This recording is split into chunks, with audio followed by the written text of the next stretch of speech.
Hi friends, welcome to Vijayalakshmi Kitchen. இன்னைக்கு எங்க friend மைதா மாவுல ஸ்வீட் பண்ணி காமிக்க போறாங்க. வாங்க. வணக்கம். என் பேர் புஷ்பா. நான் விஜயோட ஃப்ரெண்ட். இன்னைக்கு மைதா மாவுல ஒரு ஸ்வீட் செஞ்சு காமிக்க போறேன்.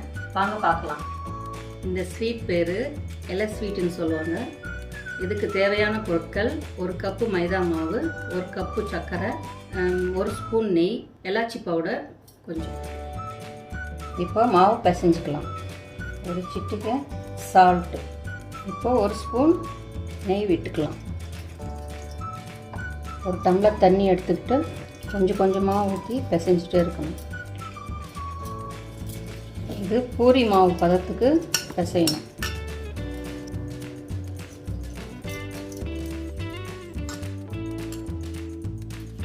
இப்போ பூரி மாவு பதத்துக்கு பிசைஞ்சிக்கணும்.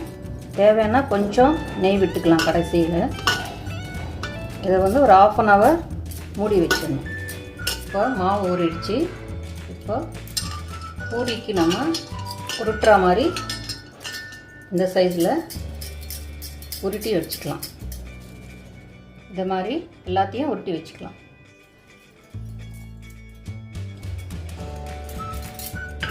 பூரி மாதிரி மெலிசாக தட்டிக்கலாம். நீங்கள் எவ்வளோ மெல்லிஸாக திரட்டுறீங்களோ ஸ்வீட்டு நல்லா கிறிஸ்பாக வரும். இந்த ஸ்பூனில் வச்சு இதை மாதிரி கட் பண்ணிக்கணும்.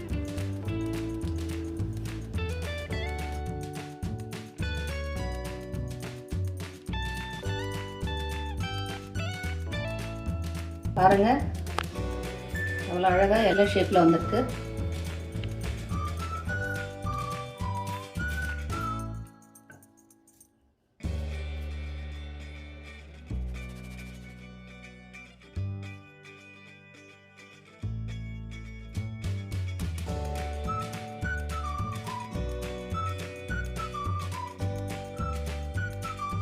பாருங்க அழகாக வந்திருக்கு.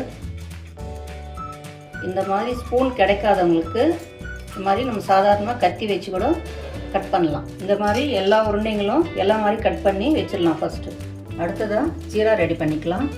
1 கப்பு மைதாவுக்கு 1 கப்பு சர்க்கரை, 1/2 கப்பு தண்ணி. இப்போ இந்த சர்க்கரை பாகு கம்பி பதத்துக்கு வர மாதிரி நம்ம கிளறணும். சர்க்கரை பாகு ரெடி ஆகிறதுக்கு 10 நிமிஷம் ஆகும். ஸோ பாகு கம்பி பதத்துக்கு வர மாதிரி இருக்கணும். இந்த மாதிரி ஒட்டுற மாதிரி இருக்கணும். கடைசியாக எலாச்சி பவுடர் இதில் போட்டுக்கணும். இப்போ பாகு ரெடி ஆகிடுச்சு. ஸ்டவ்வை ஆஃப் பண்ணிக்கலாம்.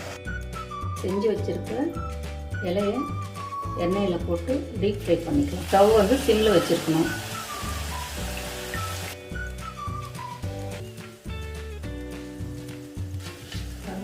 கோல்டன் ப்ரௌன் வர வரைக்கும் நம்ம டீப் ஃப்ரை பண்ணிக்கணும்.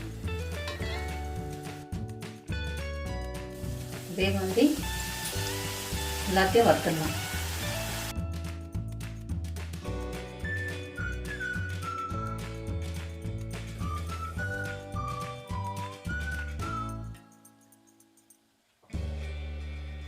இப்போ நம்ம ஃப்ரை பண்ணியிருக்கிற அந்த இலையை ஜீராவில் டிப் பண்ணி எடுத்துடணும்.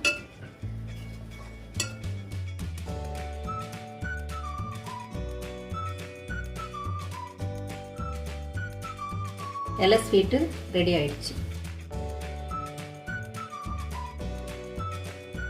பாருங்க ஸ்வீட் ரெடி ஆயிடுச்சு. பாருங்க சூப்பராக இலை ஸ்வீட் பண்ணியிருக்காங்க மைதா மாவில். நீங்கள் வீட்டில் ட்ரை பண்ணி பாருங்கள். லைக் பண்ணுங்கள், ஷேர் பண்ணுங்கள், சப்ஸ்கிரைப் பண்ணுங்கள்.